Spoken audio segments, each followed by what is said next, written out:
From MSNBC Internet website, the Nashville Scene reported that the city's coordinator for homeless issues said those who had been living in a tent city downtown appeared to be accounted for after it was wiped out. Earlier, police told NBC News that they feared they might end up finding bodies there. Yet do you hear of any of them mentioned on this video?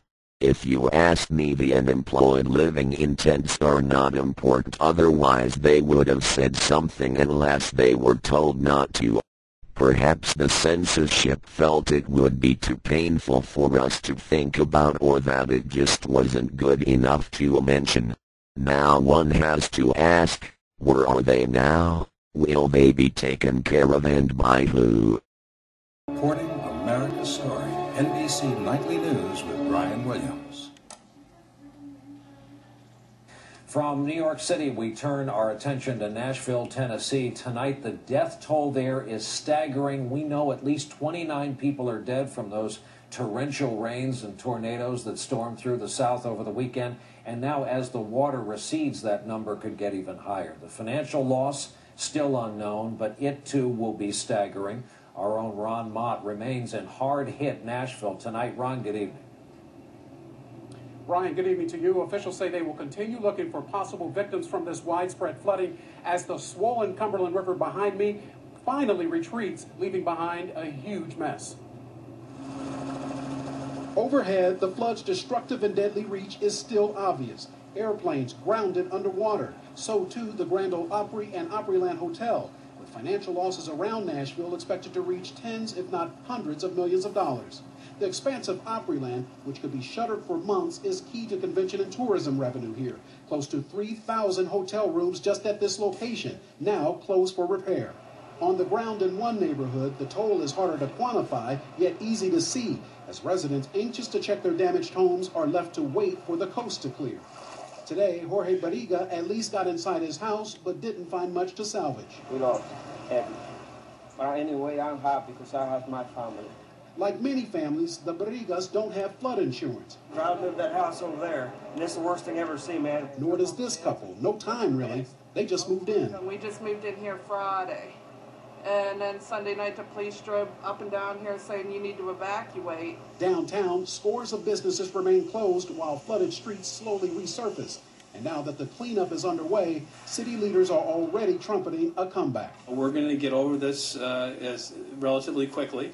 It's not going to be easy. It's going to involve a lot of money. It's going to involve a lot of work.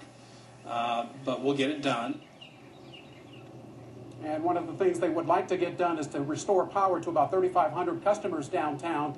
It may take days before they can do that, Brian. What a tragedy for that great city. Ron Mott, thank you for your reporting. On other news that I didn't hear on TV but on the internet, was regarding homes and jobs. Later you see what Senator Reid has in mind. I call it slave labor, to say the least. For more on what almost all the experts say will be a long and slow recovery, we are now joined by CNBC's Trish Regan. And Trish, we just heard from the president that the news is good, but not great. So what do economists say needs to happen to make this sustained growth? Oh, well, Peter, we need jobs. I mean, that's the reality of the situation, but those jobs are very hard to come by. Keep this in mind. It takes 100,000 jobs being added to the economy every month just to break even, just to keep the unemployment rate at 9.7%. So if you really want to see that rate start to come down, you're talking about adding 200, 300,000 jobs consistently every month, and we're just not even close to that. Keep in mind this 162,000 jobs that were being added last month, a number of those jobs came from census workers. Those jobs won't be there in the near future, and so it's going to be a real challenge to get this job rate to look better in the coming months. So you speak about the challenge, so many Americans looking for work. How difficult is it for an average American to find work right now? You know, Peter, there's an interesting statistic that they showed in this jobs report. Basically, if you were looking for work in the month of February and you tried to find a job in the month of March, your chances of finding a job last month were actually the worst they have been since they started looking at this particular piece of data in 1948. So that really puts it in some perspective, really shows you just how difficult it is,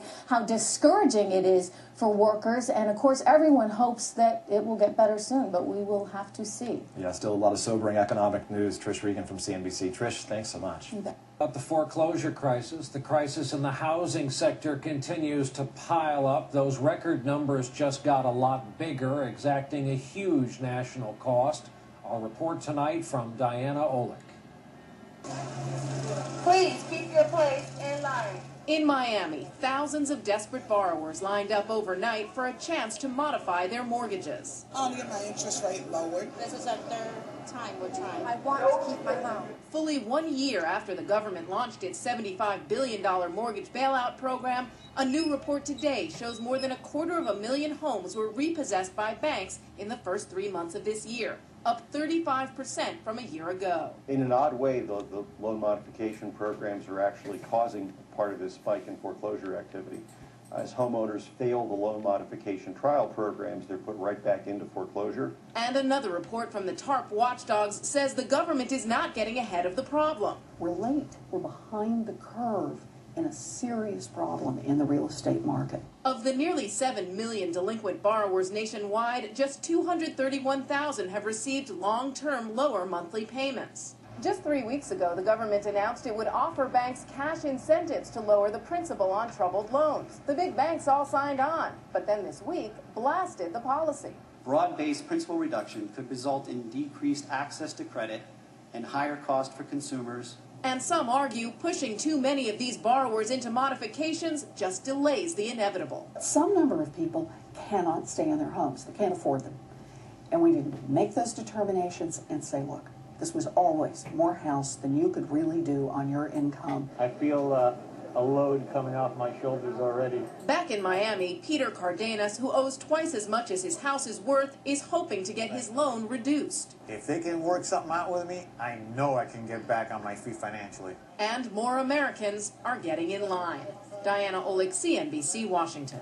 Still some mixed signals out there. Americans are spending money. Retailers across the board are posting some big sales gains from this time last year when the stock market just about bottomed out. But jobs are still an issue. The Labor Department said today more people filed new claims for unemployment benefits last week than the week before. And pain in the housing market still on the rise. Diana Olick of CNBC is reporting foreclosures are set to break records when those numbers come out next week.